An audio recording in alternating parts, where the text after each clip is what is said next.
Arganissima, New York. Your exotic skin, hair, and beauty source, and your one-stop shop for all your natural and organic skin and hair care, featuring authentic organic Moroccan oil and prickly pear seed oil and much more. Bringing you only the best, straight from the source and proudly produced in the USA. So what are you waiting for? Shop today at www.arganissima.com. Arganissima, New York. Your beauty is...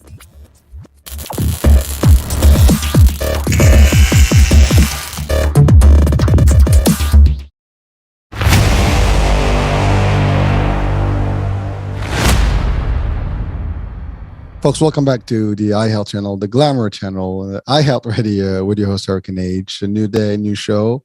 A scheduled comeback guest with us today.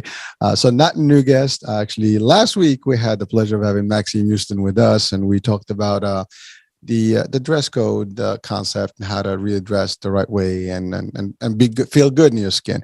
And today we're going to be talking about something a little bit more than just the dress code, because again, as Maxime would say, that's just a patch, it's just a Band-Aid. We need the real thing. And today we're going to talk about what that real thing is. So Maxime, welcome back. How you doing? I'm doing incredible. Thank you for having me back. And it's a pleasure to be on here again. Pleasure is ours. And you know what? There's never a time where we don't need advice and we can't use advice and we cannot share resources. So, hey, listen, some people may think this is an obvious thing, grooming and dressing and getting, looking good and all that. But we all make mistakes and we all have our own definition of how it's done. But you do this as a style, coach or a style consultant. So this is going to help us a little bit, at least audiences, get a different angle. Even if we are experts, doesn't matter. It's always good to hear from others, even those that are like high end in terms of dress code and fashion. They still observe and watch and follow all the trends to learn and always be up to date. So you're going to help us do that today. And hopefully people also can reach out to you and, deal with you directly and see if they have any questions. You can assist them. And that's where we are. So what we got today? What are we talking about, Maxime? Well, let's face it. You can have the most expensive suit on for like $5,000. It's Italian. It's custom made. It looks extremely sharp. You feel like $1 million in it. But if you have body odor leaking out from the suit, your confidence is going to be gone. Let's face it. So, clothes make a big difference in our confidence on how we feel every day. But if you have unkept facial hair, like we have oily hair, and you have body odor, like I said, leaking out from that $4,000, $5,000 Italian custom-made suit, boom, there goes your appearance, your style, everything. So it's not just, like close to the Band-Aid. It's lightly put. Obviously, there's much more to it than that, but it does make a huge difference in your confidence. But it all comes down to how you feel in our own skin. Well, listen, I think everyone would agree to that, right? No one. The last thing you want is to walk somewhere and people kind of distance themselves from you, and just like all of a sudden you're like in the middle, everybody's walking away from you. It's like you're making waves. That's kind of like a bad place to be. And I think we all are humans, are sensitive to those things, right? And even ourselves, we always kind of self-conscious about our orders and things. And but that may be true, maybe not. Some people may be earthbound or naturalists, and they might not maybe use some of the the chemical stuff, chemical induced deodorants or products that are of pharmacies and some of these beauty places, right? And yeah. What would you say to that? The types of folks out there that may not agree to put in, for example, deodorant and using those things, those tools, I would say. Well, the great news is, to smell good, to look good, you don't have to use a high-end, moisturizers, high-end body washes, perfumes, colognes. You don't have to go that far. You can pretty much go to any drugstore and you can find all natural, body soaps. They might not have scent to them, but they're going to get the job done. So you don't have the body odors. You can also use one of those. I get it. I have friends who get freaked out. They won't put anything. And I have a friend particularly who says, if I want to put it in my mouth, I'm not gonna put it on my body. And I get where he's coming from because our skin absorbs all the chemicals. I mean, I'm not a freak about it. I like perfumes. I like colognes. I have a whole solid grooming routine where I use a face moisturizer, I use a face wash, I use an eye cream, and I use a mask at least once every week or two. But I mean, like I said, if you do not want to use a lot of chemicals in your products, you can pretty much go to your drugstore, even Target, Walmart, and they're going to have a lot of options that are all natural.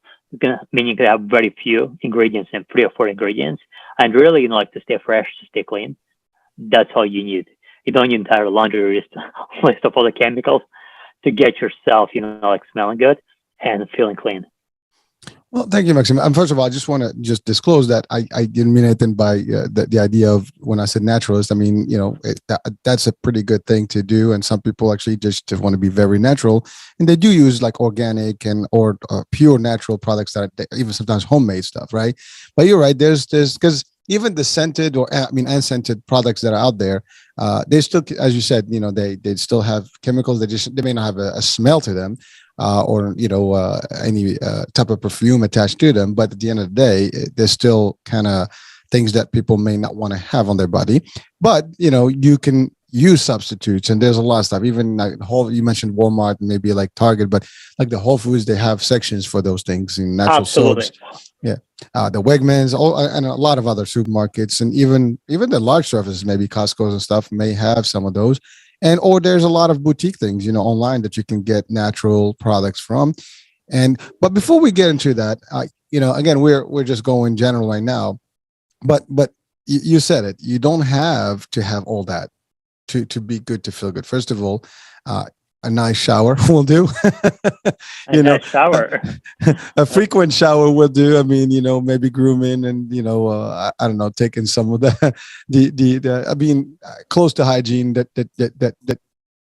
that's an important piece, right? And that would probably take a little bit more of the brunt on it, right? So what would we say to that? I mean, that's a simple task, right? And speaking of, thank you so much. So speaking of, showers, I want to bring this up on the cover because this is important, especially for us who live in a colder climate, being winter right now, and we just came up in spring. But people tend to take really hot, long showers, like steamy hot, which feel incredible. Oh my God! Especially at the end of the long, stressful day. Very few things feel better than a hot shower. But the problem with hot shower is, because there's no humidity in the air, especially in the Northwest where we are, there's no humidity in the air, so therefore our skin becomes dry and cracky. So by adding hot shower into the cocktail, into that shake, you dry out skin. So I mean, it might be a bit hard, might be a challenge for some of you, but try to cut back on the length of the showers and cool them down a bit, because naturally, because of cold climate and cold air, no humidity, our skin's going to become dry, red, crackly.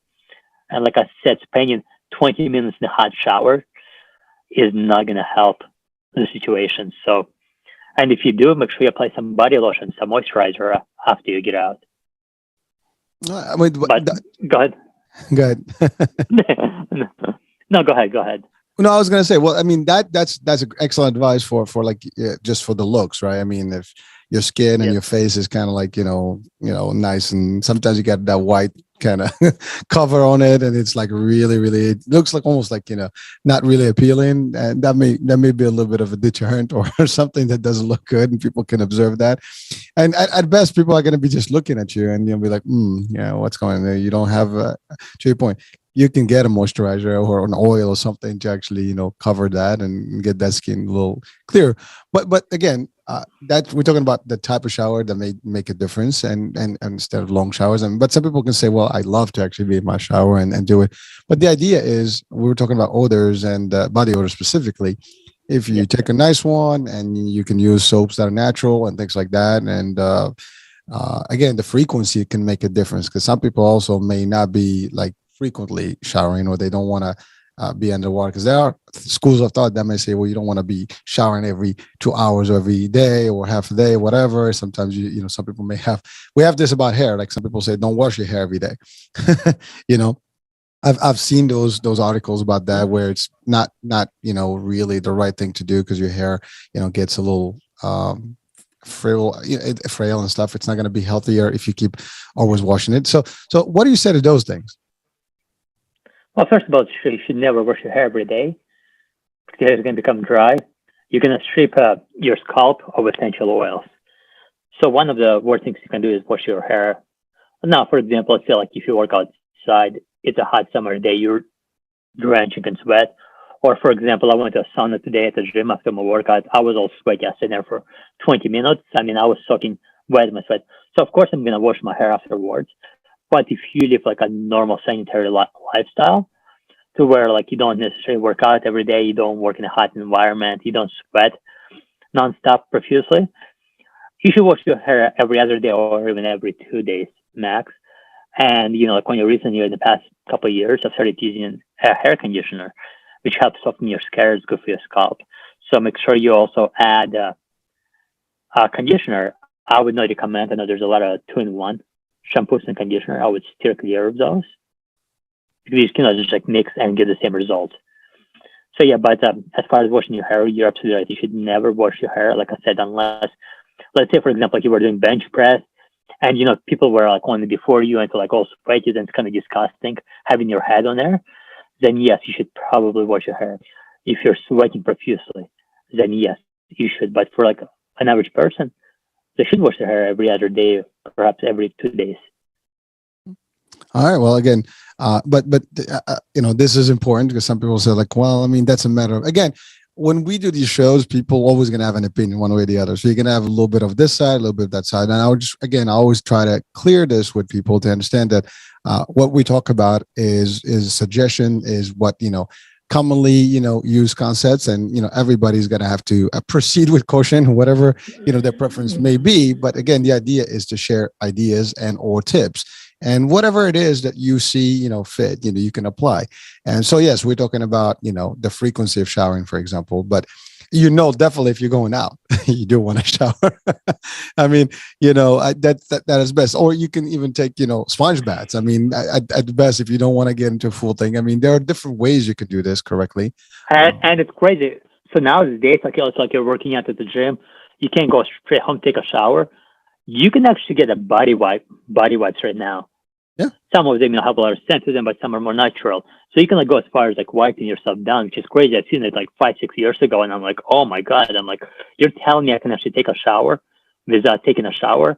So let's say you just had a good workout, you had some, you have some sweat in your body, obviously, and you can actually take one of those body wipes, wipe yourself down, and you're pretty much fresh. There now, you go. I probably wouldn't go to bed like that, but still take a shower. But I mean, on the go, it's super convenient. And I mean, all of the grooming products, all the body washes, all shampoos, conditioners, a lot of them are going to be more natural in a couple ingredients, and that's all really you need. And recently I've been switching over more to natural side of things because I started paying attention after my friend kind of brought my attention to it. And do you realize how many chemicals in some of the products you use? I'm like, yeah, so? Wow. My friend goes to me, well, your skin is absorbing all of those chemicals. So yeah, just because you might not feel comfortable, safe using those products, you can always find more natural options, whether it comes to a face wash, whether it comes to, I think even a perfume. Some of the perfumes are even more natural, but yeah, for the basics, for the essentials, about shampoo, conditioner, body wash, and the face wash, you can get those in all natural forms. Well, again, like you said it, loudly. I mean, there's so many options out there. There are so many, and it gets to almost to meet everybody's demand, right? Everybody's taste.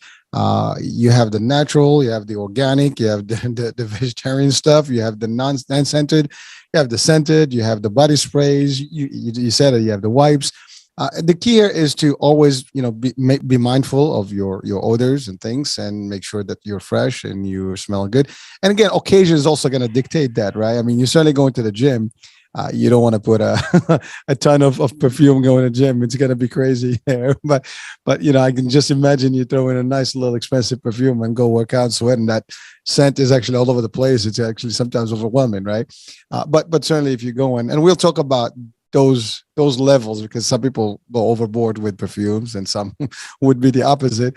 So in your I guess expertise and experience, opinion, what would be those balances? What would be your advice in terms of perfume selection, perfume quantity, more or less, when the type of maybe meeting that you have can determine what? I mean, certainly you don't want to go to an interview or a meeting in an enclosed conference where you're like over perfumed, and that's just another which can be very powerful. Overpowering for sure. I mean, there's a guy who I used to work with. It's crazy. Also, like he would walk by you. He's out of the room, and like a pretty big room at that. You can still smell him, and you can really dive deep into this. For colognes, a lot of guys like to over apply because I think if I want to spray a couple sprays, it's gonna disappear. I mean, first of all, there's different kind of perfumes. There's like toilet water, which is like the basic one. That's gonna last about 2 to 3 hours. Toilet water. Then you can go for a perfume HC. That's gonna be more heavier, more oil based. I'm gonna say heavier, not in a bad way. It's more oil based. I don't think it means it's not gonna be stronger, but it's gonna last longer. So it's gonna last longer. So it's about 4 to 6 hours, maybe 8 hours at times. A lot of guys, when they apply fragrance, they put all over their bodies. They're going to spray to each side of the neck, front of their necks, on their chest, on each arm, their leg, on their clothes. On their clothes, too.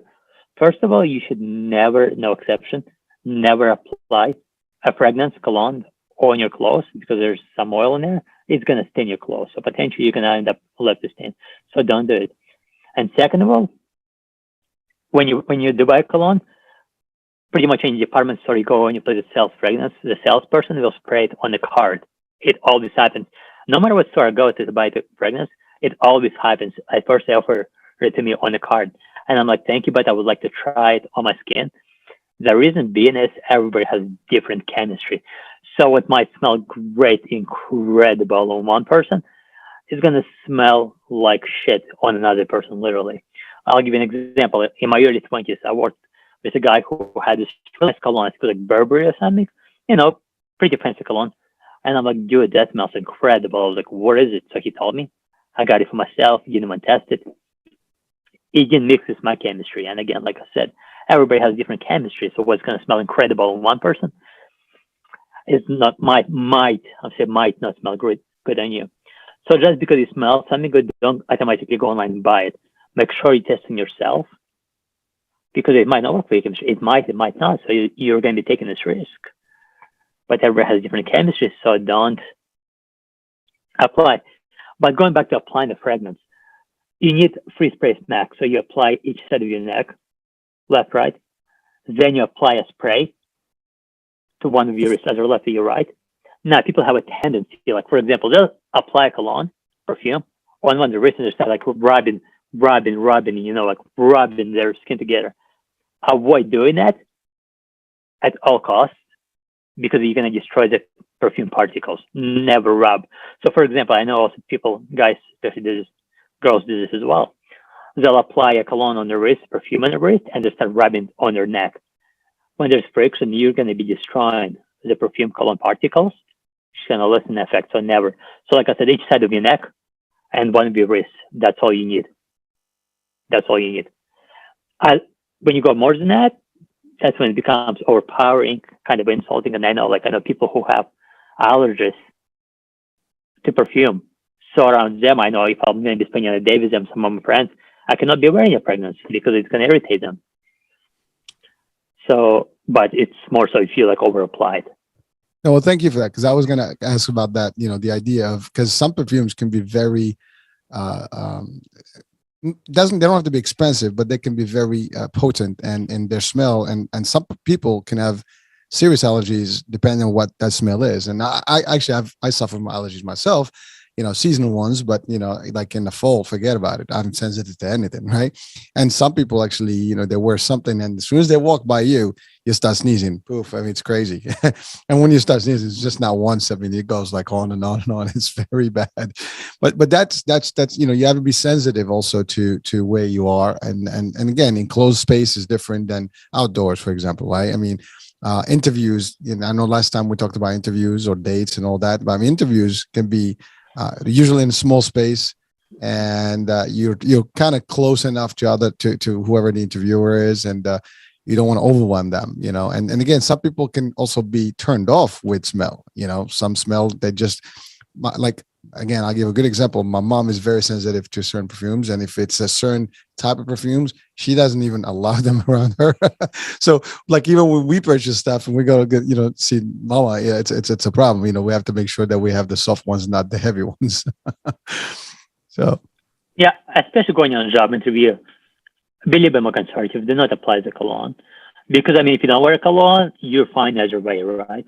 When you do apply cologne and the person doesn't like it, they're going to associate, like, for example, now imagine going in this job interview. It's the most important job interview of your life. So you want to smell good, you want to look good. By the way, do dress up. But you're like, I'm also going to apply some cologne so I smell nice. I love this fragrance. Every girl who I've been on a date with like this fragrance. So I'm going to wear it. Like everybody compliments me on it. Now you walk into this super important job interview, like job of your dreams, and this person is allergic to it. You might lose the opportunity right there. So again, nobody's going to be offended if you don't wear a perfume. Now, obviously, if you're going on an evening date with a girl, I always wear perfume. Yeah, perfume cologne. I also want to smell nice. But job interview, even some of my client meetings, I try to steer clear. And again, if you are going to be wearing a cologne perfume, make sure it's nothing too personalized, like nothing too like where it's like, make sure like everybody likes it, something fresh, something clean, nothing too strong, nothing too masculine, something in between. But again, like I said, if you're going to be going on an important client meeting, important job interview, nobody's going to be offended in that situation if you don't wear it. But again, you might lose an opportunity of a lifetime or a huge opportunity just because the person might be allergic. Well, at best, it would be just a distraction, because if someone is really not comfortable and they have to sit with you for 45 minutes, half hour, now they have to reduce it to 10 minutes because they want to get out of the room. so you'll just rush up the job, and then you're probably not going to have the better odds, to get the job. So you have to be careful.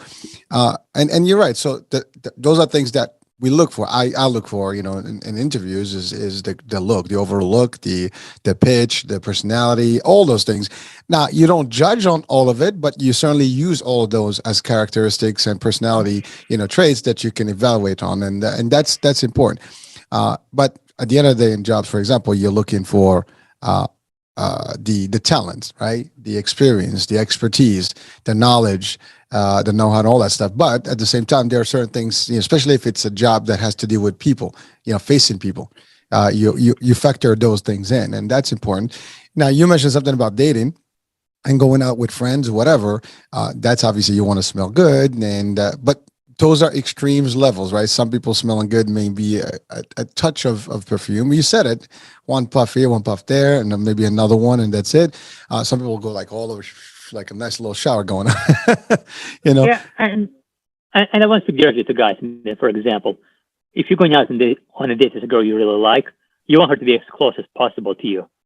If you smell incredible, but it's like like a tiny scent of it, she's gonna want to get closer to you if she likes it. But now, if you spray this lower, she might back away, be like, "Holy crap, I like this guy. I like the scent, but that's like way too overpowering." But when you have like a spray or two, just subtle, then she's gonna be more likely to get to you. So I mean, speaking specifically to guys at this moment, but it's true. But like I say, if you spray it, like a lot of guys go on a date and they'll spray all over themselves, thinking, well, there can be too much of a good thing. Well, in this instance, for damn sure it can be. Well, listen, I mean, perfume is a big deal. I mean, we certainly are exposed to these things. And again, so the scent of the person in general, just the natural scent, shower and all that, clean, fresh, you can tell. I mean, it's a nice, fresh, smell when someone comes out, nicely, just took a bath, whatever, or shower, and you nicely, set. that's a good thing. And then you add a little bit of a touch, and then now it's even better. And just the way you dress and all that makes a big difference on your look and your personality. But now I wanted to touch on a couple of things. One is you talked about, the bodies are different, the metabolism is different, everybody's, chemistry is different, right?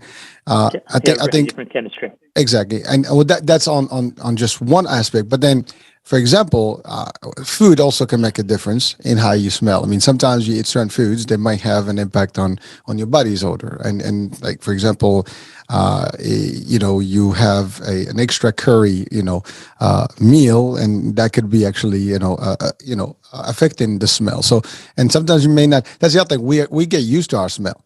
For the most part, you don't smell yourself after a while, but people around you will. So you have to be also conscious about that. So what do you say to that? I mean, because I'm not even sure if people are aware that some foods can actually impact, your odor, and that's a big deal. It's been scientifically proven, and people who are healthier, who have clean diet, who don't consume a lot of toxic food, who don't consume a lot of alcohol, but have overall like more like organic, clean diet, their sweat is going to be much more pleasant than somebody who drinks all the time, who smokes, who consumes a lot of toxic junk food. Their body odor is going to be much more offensive than somebody who has a clean, healthy lifestyle, clean diet. Because the thing about like you consume like a lot of fast food, you consume and you can smell, like somebody who drinks a lot, they start sweating, you can almost smell it.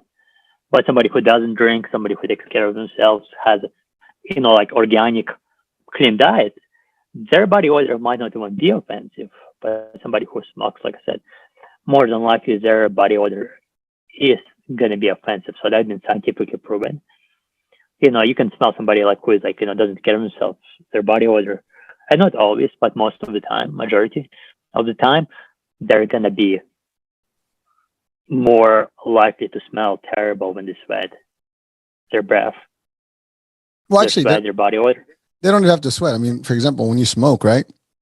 It's Oh, yeah. smoking can be pleasant in a way, but very unpleasant if it's too much of it because it sticks to your clothes and your stuff. So that's one. You mentioned alcohol. I mean, that's big. If you really, had a nice night and you overdid it the morning of, something's gonna come out of your body, and that's gonna be in the form of, even if you shower and do stuff, there's a good chance that as soon as you start getting heat up, things are gonna be actually not very pleasant. So again, just being mindful, being aware, I think that's a very key component, and understanding if you have something important to do the next day, to just refrain from certain activities just to make sure you get the best of your opportunities. I think that's a big deal. Maxime, I wanted to ask you something about now. We talked about grooming, in light and in terms of smell and odor and stuff. But what about now, body like hair? People shave or not shave. I mean, it's a matter of looks and matter of style. So, what do we say to that? I mean, look, if you can pull a beard off with confidence, do it, but make sure it's never acceptable for it to be unkept. A lot of guys have like long beards, it's patchy, it's like all over the place. That almost never looks good. So if you can rock a beard, I mean, by all means, go all out, rock a beard, but make sure it's well kept. Make sure it's not like all over the place. Make sure it's not short in one area, long in another one. Make sure it's well kept. Some guys, I mean, for the longest time, I was clean shaving, dude. Almost shave every other day. I mean, if I would shave every day at some point, but then my face would get irritated. But my facial hair doesn't grow that long, so therefore I would shave every other day. But when you recently, I've got a beard trimmer, and now I have like a stubble going on. Now I prefer that. So you can have a stubble on, but it all comes down to being well kept. What looks even more terrible is like when I was younger, I had patchy beard, and I wouldn't really shave that much when, like in my teenage years, and it looked terrible. And you see a lot of guys who are adults who can't grow a beard, but they have this like patch, like on their cheeks, and they don't shave it. I mean, again, that does not look good. So whether you have a full grown beard that's unkept, doesn't look good, or you have patchy, hair growing your face, it doesn't look good. So whether you're going to be clean shaven or you're going to trim a beard, make sure you'll, upkeep it to look your best. But I wouldn't say like one's better than another, like whether you have a beard going on or you clean shaven. I wouldn't say one's better than another. I mean, of course, with some facial structure, some face types, beard might fit better. I know, for example, I look much younger when I am clean shaven than when I have a bit of a beard going on. But yeah, whatever you do, make sure you either clean shave, shave it clean, or you upkeep it at least every 3 to 4 days. You trim it. Well, it's funny, Maxim. I was laughing because I am one of those guys with those patches. So if I grow, a beard, it doesn't work. I'll have just a nice Yep. little patches. So I never grow one. I can't. I mean, literally, I can't. I just have few hairs here and there. I'm not hairy at all, so it's a problem. And I've learned that lesson a long time. So one time I tried to grow it, and it didn't look bad at all. I mean, it didn't look good at all. It was just bad. I mean, the most important thing is you shave it. I mean, you have a clean shave, which works for you.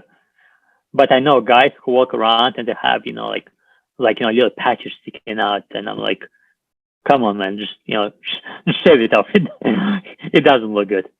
Well, so let's talk about the Maxim. I mean, I know now we're talking potentially opinion. I mean, I know that's the ideal, but for somebody, for somebody then made like, well, that's my look. That's how I want to look. And even for odors, where we talked about odors, we talked about all these things. And as we're talking about them, someone could say, well, that's your opinion, guys.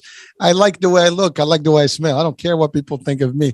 Now, I wanted to address this because, again, I try to always balance out both sides of the story here. And yes, it is always the prerogative of any individual to do whatever they want in their body and their shape. And if, yes, they don't care about what people think, and you shouldn't technically care about anything to a degree, but you should care about how people perceive you if you're going to interact with people. But then again, that's a matter of opinion. Whatever happens to you, that's on you. I mean, at the end of the day, the outcome is going to be clear and obvious because you might or may not get the results you expect, right?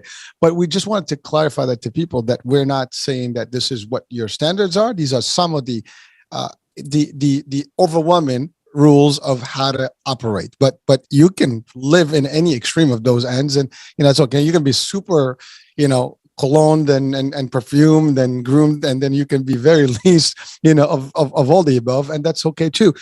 The idea is that find the middle ground, find a way to be good, and understand your body, understand your chemistry, understand your environment, and that can make a difference. So again, our opinion here is more about sharing tips and opportunities, and you get to pick, but to each his own, as we say. But sometimes people get, the reason, Maxim, I'm saying this, because some people get very sensitive. Who are you to tell me how I look or how I don't look? I mean, obviously we're not telling anybody specifically. If you listen to the show and you want to pick something from it, please do. If you feel it's not, that's okay. And that is, like if you have a guy, like who would have more like in the country, he's used to rocking a beard. He doesn't like shaving. He doesn't smell it, but at the same time, he never wore cologne. I mean, like, you obviously don't want to tell this guy to go shave off his beard and put this expensive French perfume on. No, you have to do what resonates with you and what's comfortable for you. Because I mean, if I would go take a guy, like I'm a image consultant, I'm a style consultant, I help guys dress up, like more into like CK type. But I cannot take a guy who grew up in the country, who never wore a suit in his life, who never dressed up in his life, who never smelled a cologne. I cannot take this guy and put him in a button-up shirt, nice blazer, sports jacket, and put cologne, because it's going to be out of his comfort zone. So, I mean, at the end of the day, we have to do what resonates with us, what's comfortable. But, I mean, I think we would all agree, when we meet somebody who has terrible body odor, none of us are like, yes, this smells so good. Yeah. But you're, Maxim, I like what you said there, because at the end, you're right. Everybody's got a comfort zone, but I think everybody can agree to the odor part, right? And we always are sensitive to that. But here's a touchy thing, right?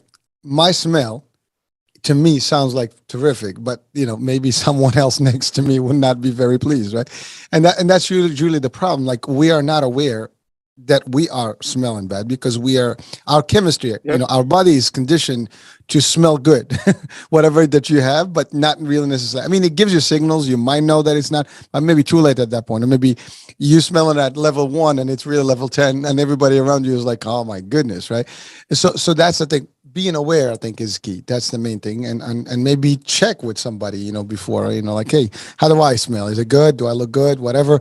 Get a little bit of a feedback. That helps, right? Yeah, and think like you're right, we do get used to it. I mean, for example, now, I mean, I'm sure like you take a shower on a daily basis. I take 1 or 2 showers per day. I'll say like I had a long day, I've been sweaty, I mean, I can smell it. But the reason, we can smell it because we're used to smelling clean. But that's like, like we feel like used to a certain diet and you get used to body odor, we cannot smell it, but others can smell it around us for sure. And again, at the end of the day, I mean, unless you don't live with a group of people in society, I mean, the idea of this is to give people an opportunity to understand the differences and opportunities and how to really address things. Now that takes me to the next level. I know we talked about the grooming and the beard part, but now in styling, do you recommend any particular look in terms of hair, shape, hair cuts, and things like that? Because again, that's a matter of style and look. Everybody has their own, I guess, way of looking, good. Long hair, short hair, buzzed hair, whatever. But is there anything in your styling, mode, and as you consult with people, is that something that you also address, currently based on whatever the opportunity or the needs are? Well, I mean, for example, I can take a look at a guy and tell whether he has good haircut or not, but I usually don't mess with that. So part of my fee, my daily fee is a barber fee. So I take them to my barber. I have a couple barbers. So I take them to my barber and I'm like, hey, I was like, what do you think would be the best worst? And I let the barber, if a client flies me out, I travel to a client who is not in my area, then before I go, I find one of the best, hair salons or one of the best barber shops, and I take them in there. And I'm like, hey, what hairstyle do you think would work best for this person? And I've kind of let them debate it because I can kind of take a look, but I'm not a professional hairstylist, not professional barber. So therefore, while I can make a pretty good decision, at the end of the day, the best decision can be made by my client and the barber or the hairstylist. But do you give any specific advice to, like, for example, someone is going on an interview versus someone's going on a date? I mean, is there a particular look that if they need to have a haircut, what would you potentially recommend? Well, normally I prefer, to have your sides, like so you had a little bit shorter and leave some length on top. That's what I recommend for been getting for years now. So for example, like I'll say if you want some pretty good but basic haircut, say you want 1 or 2 on the sides and say you want 3 up top, and try to not use clippers. Tell your barber like when I go to like a hair salon and I see the barber or the hairstylist only using clippers, might not be the most experienced barber or hairstylist. I prefer to use scissors as well because you can get a little bit. But I would say leave a little bit of length up top and trim it down on the sides. If you're going to be going on a job interview, even a date, you're going out on night on town, going to a party, some event, try to have a clean haircut. Don't have bad hair. Don't have your hair being all over the place. Get a fresh cut. Be neat. One thing, won't make a peace of mind. Like when people show up and they have, bad hair.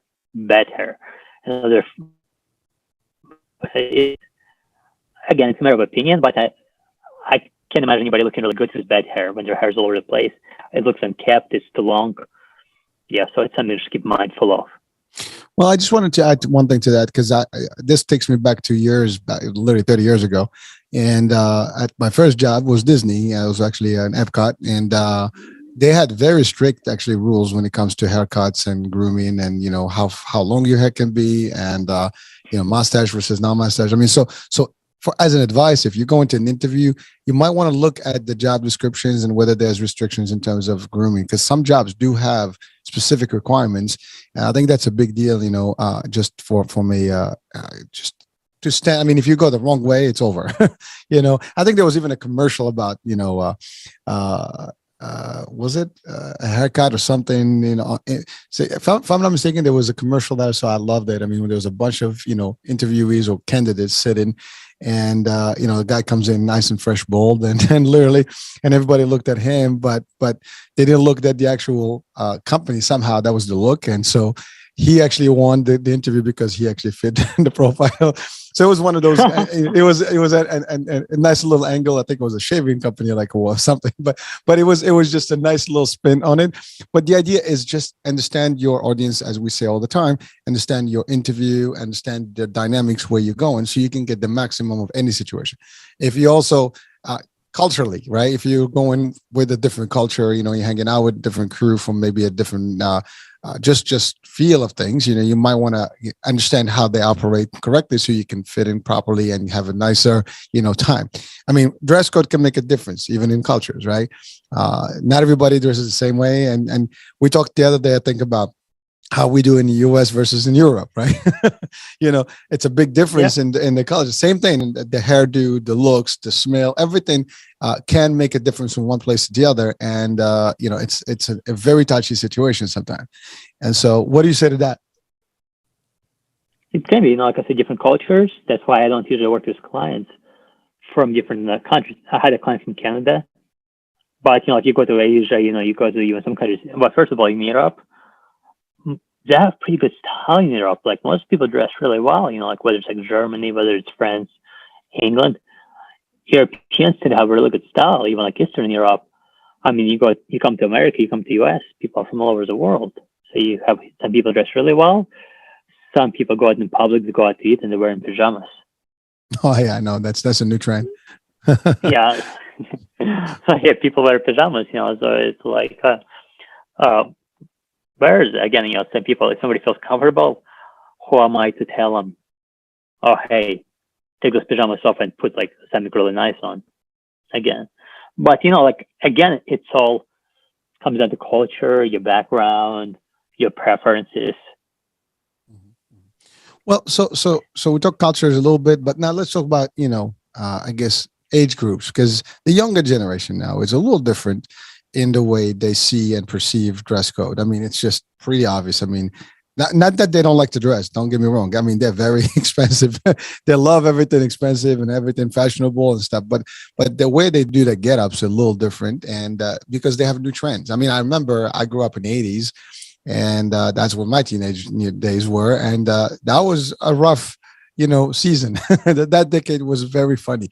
I mean, it was everything, with bandanas and kind of torn shirts and different things and breakdance days, and so we had a whole different look, hip hop style, baby. So and every generation its own formula, right? And so today, I mean, these things are almost trendy, but some of the themes are the same from across all generations. But I think there's also generational stuff where you have to be unique about, right? So do you address that? I mean, I'm sure that you might have different clients that may have different, age or generational, views. So how do you deal with that?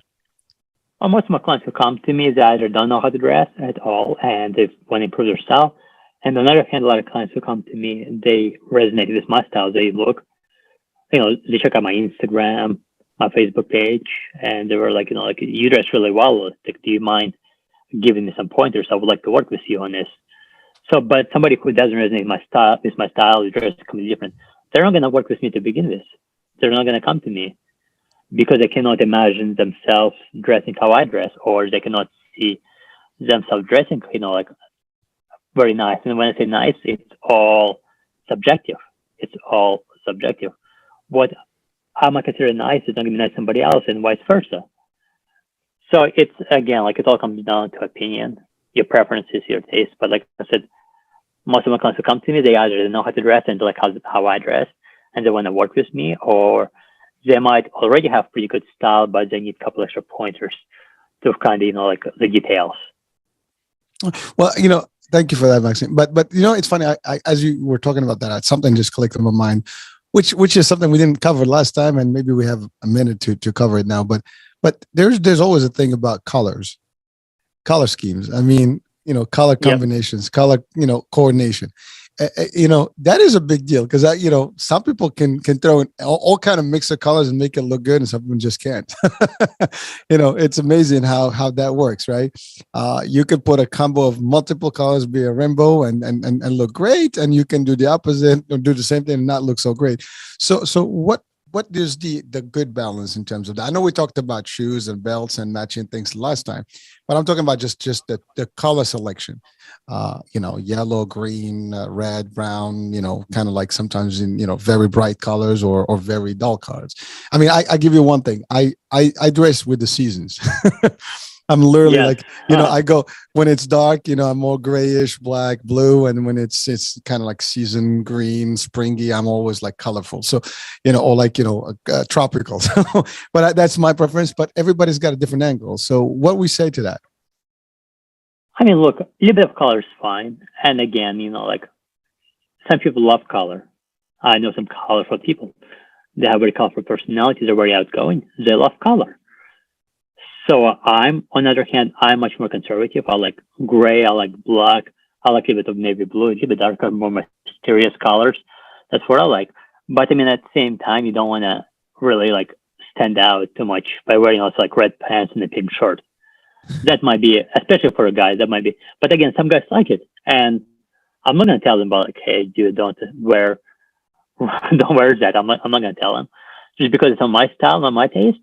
It doesn't mean it doesn't work for them, and if they love it, and it kind of gives them a confidence boost, and it's something they feel more like themselves, and go all out, knock yourself out. Like where, like I mean, like me on the other hand, and a lot of my clients, who I work with, they're more into like a darker colors. Maybe a little bit like mustard yellow, darker blue, navy blue colors, black, gray, stuff like that. More mysterious.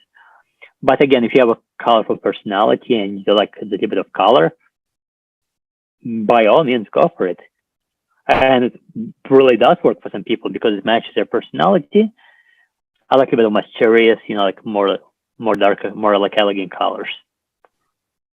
Well, listen, I mean, but I like exactly what you said there because you're right. Everybody's persona is different, and the colors actually do express a little bit how you feel about things and how comfortable you're in your own skin, as we said. So it makes a difference. But you're right. I mean, but for job interviews, since we talked about job interviews, I think there is a certain expectation in the colors. I mean, to when to show up, there are certain things that make you even interviews. When you go, like even when you go to interviews, like I'm talking about media stuff. I'm not talking about our podcast version here, but like if you were to go to like a standard network, TV, and they invite you, I mean, it is, you see like all the politicians, they have a certain scheme of colors, certain scheme of ties, so it's actually by design. It's not just, because they choose that. They actually given those like the bluish and the white, shirt and the red ties, and those have actually certain connotation and expectations, from the audiences. So it kind of changes a little bit the dynamics for people as where they go and how they go about it. So yeah, and it's very conservative. Like you don't like you're never gonna see like a politician walk in a White House in a pink pair of pants. It's not gonna happen. So, but again, but now let's say like you feel like more of like an artist. You work in an artistic field. I mean, a black suit might not be the best option for you. For example, let's say like you take a leader of a bike gang. Probably not gonna see him in a pink polo. You can put like. By the way, like, I love pink, so I can tell you that much. I enjoy wearing pink. I have a pink dress shirt, so it's I love rocking it. But I mean, it depends on your profession, what you do. Like I said, if you work in something like very creative, very artistic, you're probably gonna be more in the colorful side of things. But if you're like more in the politics, you might be like a bike gang. Like pink or color might not be the best option for you. So therefore, if you work in a corporate office, you might be able to wear a gray suit with a nice pink dress shirt. Why not? So there's like one extreme, there's another extreme, and there's somewhere in the middle. So one thing like where you're like never gonna wear color, it's like you wear gray, black. Then there's another side of things where you gonna be wearing only colorful because you might be like an artist and you like color. And then like you might be working in a corporate environment where you might wear like a tie, a pink tie or a pink shirt with a nice gray suit. Or what also looks really good is like I've seen somebody wear they were wearing a dark navy suit with a white dress shirt and a pink tie. That looked good, but it wasn't too much color. It got a bit of personality, a little bit of color going in there without overdoing it. Again, I mean, listen, color. I mean, we have those crazy socks deals going on. Pink socks. Yeah, I mean that has been going as a trend recently, and people actually wear different socks that sometimes don't have anything to do with the suit, setup. But it is again. There's trendy things that out there, and people test them. But again, it's a matter of opinion, matter of taste and choice, and everybody can make things, like I said, some people can make it look good, some people just don't. And so understanding your personality and where you are can help. Sometimes it's actually a good thing. You do something crazy, people start gravitating towards you, like they want to know like what the hell's going on here, let's talk about this dude here and see what's going on. Or vice versa, it can be just like, oh no, I don't want to deal with this one. So it changes dynamics. So you just have to be aware and understand what your environment is and what works and what doesn't. I think all of us should be using this particular formula of adjusting accordingly. That's all. Yeah, and that's exactly it. I mean, it all comes down to knowing your environment and knowing your preferences, knowing your taste. It comes down to that. Because, for example, like I'll say if you're like really artistic, but you go into some event where, let's say, like a pink suit is just not going to be appropriate, then no. So you got to know your A, environment, then B, you have to know yourself, your taste, your preferences. It all comes down to that. So I'm gonna ask a question now. That's funny, but we're in the spring and soon there'll be summer. It's beach time. so let's Almost. Almost. Well, beach time is always in the south. We just for the north is like almost, but yeah, the guys in Florida are having a good time already. So, but the so there's always a question, and I think there's especially for guys, it's a big deal, right? I mean, some people have, hairy armpits versus not so much. So anything, in terms of the grooming and the stylish, world, does that make a difference one way or the other? If people kind of keep their, hair growing a little more than they should, or they should be in a level that is trimmed? Oh, you know what I mean? Like my personal preference, I have body hair. I don't shave my body hair, but I trim it if I'm going to the beach. Now, some guys, and this is such a controversial subject, because some guys they could be hairy as a bear, like hair all over their neck, their back, their chest. They look like you can't even see their skin, and you could never convince them to even trim it, let alone shave it. So I mean, that's such a hard topic to discuss because this is like truly comes down to preference and what you like. I mean, honestly, like in the winter time I might not pay as much attention, but in summertime I'm not gonna shave off my body hair. But I might, trim it down a bit so I don't have it all over the place. But I've seen, like, you go to the beach and you see some guys are like walking grizzly bears, literally. And they're confident, they're comfortable with it. And again, like some girls like it. It's like some girls like hairy guys, some girls like guys who are clean shaven. Mm-hmm. It all comes down to preferences. I mean, if you're like in a professional world, like you work in a corporate world, you might not want to have, like a lot of chest hair sticking out. From your, you probably don't want to have that coming. But I mean, good. If you work like on a mind, then it might be okay. So that's like one of like ultimate comes down to preferences. Well, no, yeah, I agree. I mean, for body hair, full body, I'm talking like that's what you're referring to. That's obviously, I mean, some of it is natural. You can't do nothing. It's your DNA. Now, to your point, it's a choice to either trim or not. And, people like it. They're confident. That's how they are. And that's okay. And that's usually not the biggest problem in terms of, odor and things. But I think armpits, that's where the issue comes in. If it's your hair puff is a little bigger than it should be and you're sweating, that may not be as a good approach. So yeah, I mean, for sure, like in the summer, like I never shave my armpits, but in summer time, because my armpits do get pretty hairy, I trim them down because first of all, they get water to be more likely to observe, and it's gonna easier to apply the deodorant. Mm-hmm. Then when you have a huge like man bush, like down there, like like underneath your arms, you have like a forest growing. It's just gonna be like a bunch of goop, so that's true, it's a fact. So it's gonna be harder to apply the deodorant, and it's not gonna absorb as well. And plus, on top of that, you're gonna sweat more. Mm-hmm. The more hairy you have, the more you're gonna sweat. So for those two reasons, I like to trim again, not shave it all, but get some hair off so I don't sweat as much, and my deodorant applies easier. So speaking of deodorant, do you would you recommend spray or do you recommend like solid? So the deodorant? Yeah. I would say it really depends. One thing I had there for sure, because it comes in both in the spray version and the solid, antiperspirants. Mm. steer clear of antiperspirants unless you sweat heavy and you work outside and you gotta smell good. Most of the deodorants are gonna get the job done. But yeah, antiperspirants have been linked directly to cancer. There's I forget the name of this chemical now, but they have aluminum in there. It's not Mhm. good. So try to. I'm not saying go and get the most natural deodorant because those are not usually very effective. They want an hour. But most, like your like Old Spice deodorants, your Dove deodorants are going to be fairly effective to keep you fresh and clean all day long. I haven't used an antiperspirant in at least half a decade now. I used to do it in my early 20s before I knew better. But yeah, you have, guys who are using like 48-hour sports protection, like all of that. You don't need this for everyday life. You don't need it. And like I said, that's been linked directly to cancer. So anytime when you go for deodorant, make sure it doesn't say antiperspirant, unless you're like I have a friend. He sweats and he has to get I think like a Botox or something it's called to get because no matter what kind of deodorant he uses, no matter what kind of antiperspirant he uses, it doesn't work for him. But if you are really heavy sweaters, then you might be okay with using antiperspirant. But for like an average guy with an average, like life circumstances, conditions where he's not outside when he's not sweating all day, the deodorant is going to get the job done because otherwise you're basically like can be prone to cancer if you use antiperspirants. Oh, thank you, Maxim.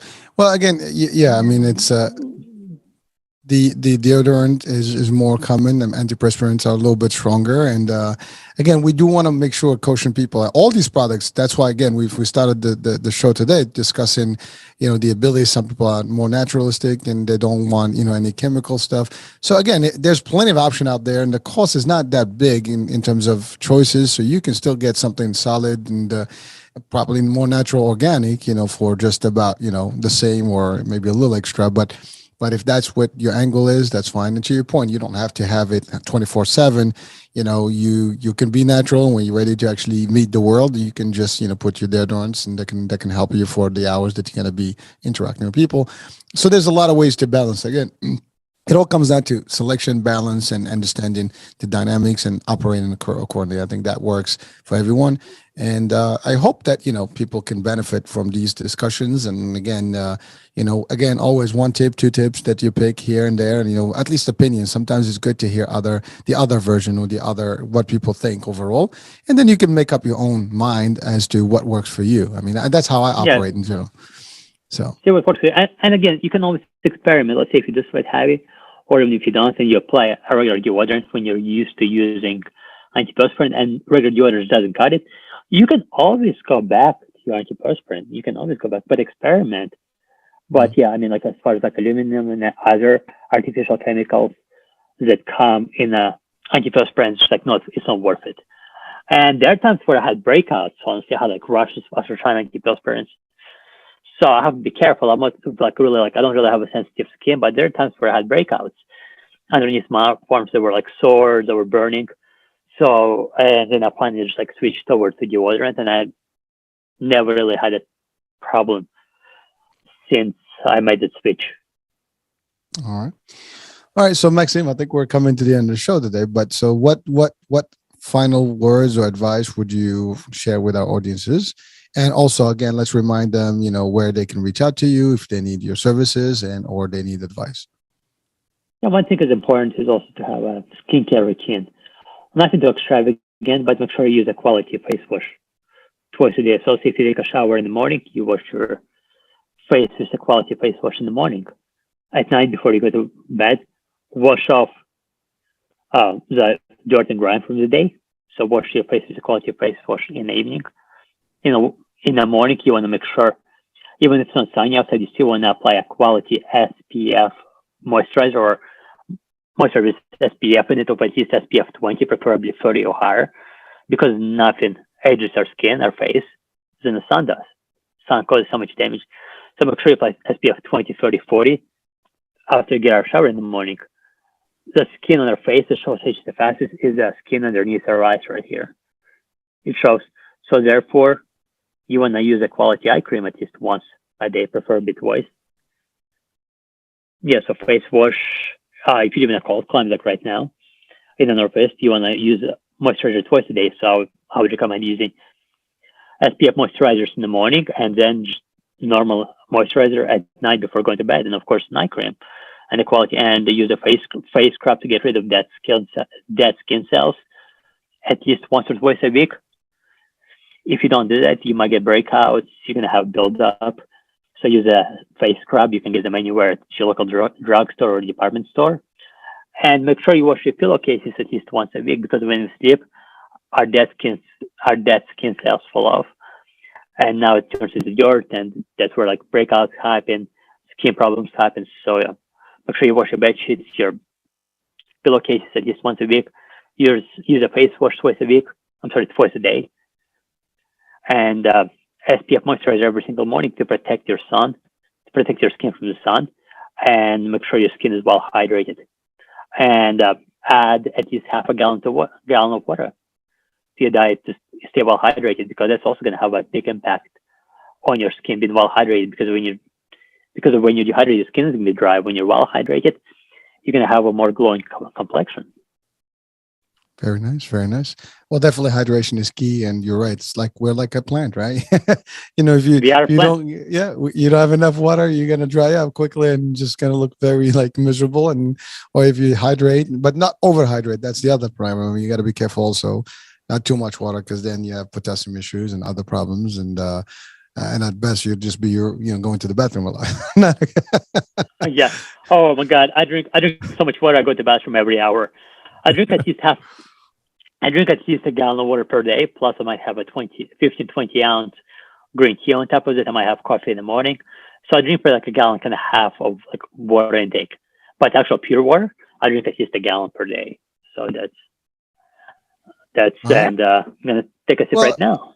Well, again, I mean so you obviously have an active lifestyle, and you work out, and that's the other thing. I mean, the intensity of what you do out there. I mean, if you're going to work out and sweat a lot, I mean, you do need to hydrate a lot, and you don't want to have an acute case of kidney failure or something like, God forbid, or but also you just have to know your balances, electrolytes, and all this stuff. But again, we'll leave that for our nutritionists and dietitians shows and advice from the clinical crew. But definitely, I mean, these are some just the things to be aware of. But you're right. I mean, hydration for your skin and your better looking is just key. Definitely, sun can have a serious impact on the skin and just the aging process. So there's different things. You talked about moisturizers, but there's also like natural oils like argan oil or Moroccan oil. There's prickly. Absolutely. There's a lot of things. Vitamin C serums are also good. So there's a prickly seed oil. That's another very potent type of oil that you can apply. So there's a lot of stuff you can do. I mean, it's just a matter of knowing. And by the way, just for this purpose of the show, I want to clarify this, because we're talking about mostly guys, and sometimes the guys are the macho ones and they don't want to apply some of these products. This goes for men and women, so it's not just limited to girls and ladies and women. This is also for boys and girls and boys and men. Absolutely. It's all good. Absolutely. And guys, don't think like there's moisturizers, face washers designed and engineered specifically just for men. They smell masculine. The package is masculine. I mean, look, I'm guys of all guys, but don't let your ego get in the way of looking good, looking younger. Because when you're 60, none of us want to look 60, especially as guys. Like you want to look 10, 20 years younger, and with a proper skincare routine, proper hydration, proper diet, proper exercise regimen, we can look 10, 20 years younger by the time we're 40, 50, 60 years old. I mean, I'll be 31 in a month, and people think I'm still 24, 25, and mostly because I do have a proper skincare routine. I exercise, try to get enough rest. I don't drink much. So over time, this stuff can really, compound and make a big difference on how you feel, how you look. Well, we'll take that, because again, and I wanted that to just disclose that, because some people may like well, I'm just a man, I don't need all this fancy that's more for ladies, but it's not. I mean, your health, your skin is part of your health, your beauty is part of your health, and I think there's no such thing as limiting yourself because of any feelings that may be out of place. I mean, yeah, you're still who you are, and at the end of the day, just looking good, feeling good is always a good thing. So Another thing is consider, let's say like you're like a guy, like you're in your 50s or 60s. Most guys are gonna like younger women, and you went through a divorce. You might want to date somebody in their 20s or 30s when you're 50 or 60, right? And it's definitely gonna help you if you look younger. It's a fact. I mean, I think one of the main reasons why I started a whole skincare routine when I was in my 20s. Like, well, when I'm on my 50, I want to date girls for in their 20s and 30s. So I started, yeah, but I mean, it's definitely going to help you out. Let's say, like, if you're 50 years old, you went through a divorce, and now you want to date someone who is there at 30. By looking younger, you're going to be more likely to attract a younger looking female who is gorgeous, who takes care of herself. So yeah, that's like from like a guy's point of view. If you want to date somebody younger when you're older, that's going to help because you're going to look younger. You're going to feel younger. I think Can give you more confidence. Maxim, I think you just give everybody, a nice little incentive right now. Yeah. People are gonna be like, okay, I'm gonna start tonight because. Yeah, like I said, you never know what's gonna happen. You might end up in divorce, and then you want to date. Well, hopefully not, but younger. But yeah, hopefully not. Yeah. But in case. But well, but there's plenty of guys that may not be married, or they may have already, like they're widowed, exactly. Whatever. But again, feel good for yourself. But certainly, that to your point, it makes a big difference if you look, a little bit, healthier than you should, at any given age, and therefore that gives you a different aspect. But believe it or not, so I want to talk about technical. I know we're almost done, but you mentioned something about looking, and I know jobs. And we're going to talk about something very kind of tangible here. Well, not tangible, maybe a little touchy, more than tangible. But, we're in jobs, we're not supposed to discriminate. And it's anti, there's a lot of laws against it. But, believe it or not, in reality, these things do happen. And that's why the laws are there. And so as simple as that, while people may expect that it's not going to happen, be aware that it can happen, and it is a fact. As people age, there's less opportunities as much. That's why they are protected under the labor law, and there shouldn't be no discrimination whatsoever. But people are people, and they judge based on a lot of things. So again, feeling good, looking good, being not so much young, but just looking good in your skin, and that can make a difference. And don't give anybody a chance. Obviously there shouldn't be any, but just something that came to my mind, because I know, as people age and get older, people look at that then and they judge them, sometimes even if it's not fair, but that's unfortunate. It's reality. So yeah, be careful out there. Absolutely. And like I said, there's going to come down to like when the basics, the better you look, the better you feel, the better you're going to perform. Yes. You're going to perform better in the gym, going to perform better at your job. You're going to be more energized. You're going to be more clear-headed. You're going to be more enthusiastic. Like I'm not at that age yet, but I know guys. Like I was talking to a guy at the gym today. He goes, "When the guy's 70 years old, you would never think he is a day older than 50. The guy takes care of himself." Hey, listen, yeah, that's the way to do it, baby. You gotta you age in, with beauty. That's all. You gotta age well. That's it. Yeah, and again, don't obsess over it. Don't obsess over just kind of make it part of your routine, simple, because if it's simple, it's sustainable. So make it simple. But yeah, guys, I mean, like I know for a fact that a lot of guys are afraid of that. Don't be. And your girls, like no girl wants to touch a dry, wrinkly face. No girl wants to touch it. Girls like when a guy has a healthy looking skin. I'm not saying be like all glowing and perfect, no single line. But take care of it. Like use a quality face scrub once a week. Use a SPF moisturizer every morning, because girls like a guy with a healthy mug, a healthy looking face, healthy skin. Because no girl wants to kiss, like dry, cracked lips and touch dry.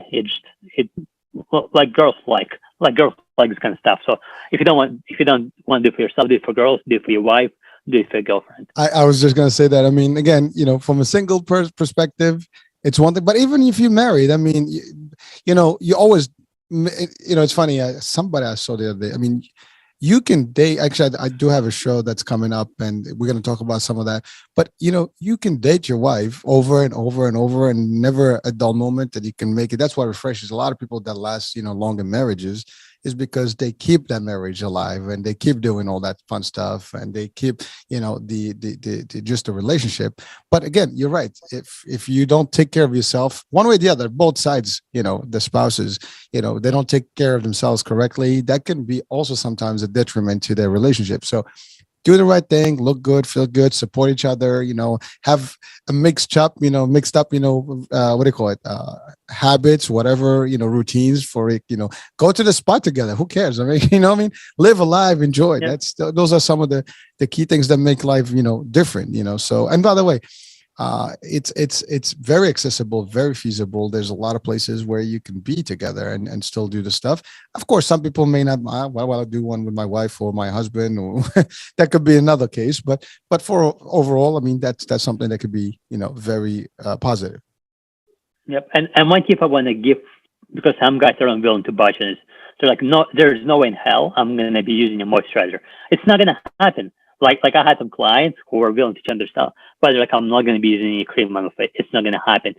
So for that kind of situation, if you go to the gym and it's really dry outside, you can tell your skin is dry, it's flaky, heat up the steam room once or twice a week to get the steam, get some humidity in there to kind of get rid of some of the dryness. So if you're not willing to use any kind of moisturizer, we try to recommend you should use it.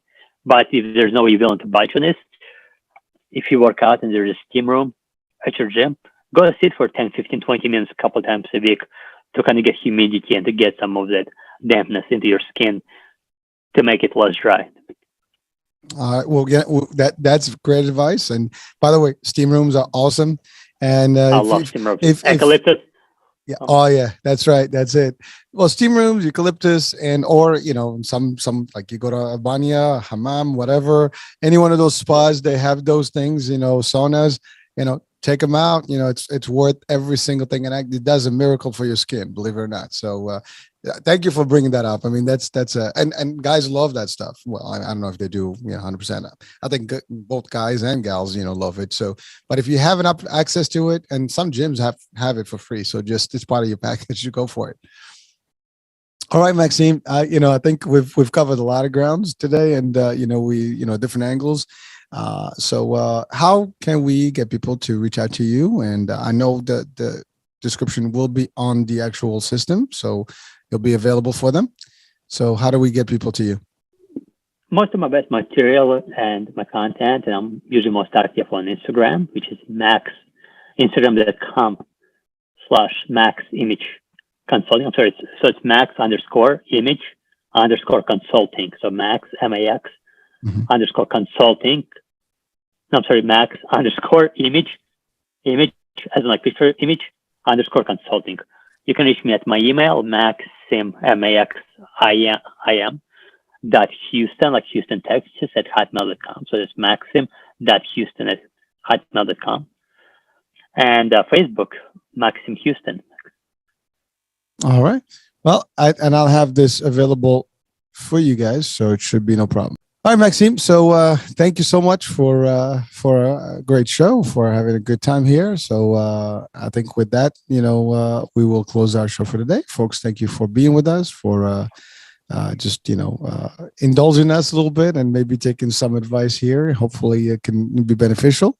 And we'll be talking soon. New show, new guest, new topic. And maybe we'll have Maxime back and talk more about, more stuff. All right. Bye for now. Ciao, ciao. Thank you. Thank you very much, everybody.